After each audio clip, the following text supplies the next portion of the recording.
En attendant, il est 7h05 sur Europe 1 et voici le nom d'une commune, Sainte-Soline, que l'on connaît bien et des images d'affrontements qui nous viennent immédiatement en tête. Ceux qui opposaient il y a un an des militants écologistes aux forces de l'ordre. Autour du chantier d'une retenue d'eau artificielle, une méga bassine, terme que l'on découvrait à l'occasion de ces heures.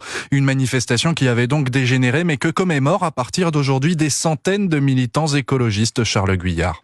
Tout droit là, c'est la bassine. Le chaos à Sainte-Soline, c'était il y a un an lorsque 30 000 manifestants, selon les organisateurs, 5 à 6 000 d'après les autorités, avaient convergé en direction de la fameuse bassine protégée par 3 000 forces de l'ordre. En quelques minutes, la manifestation interdite avait alors viré à l'affrontement ultra-violent entre individus équipés de barres de fer et cocktails Molotov et les militaires, lesquels ont tiré pas moins de 5000 grenades lacrymogènes et assourdissantes.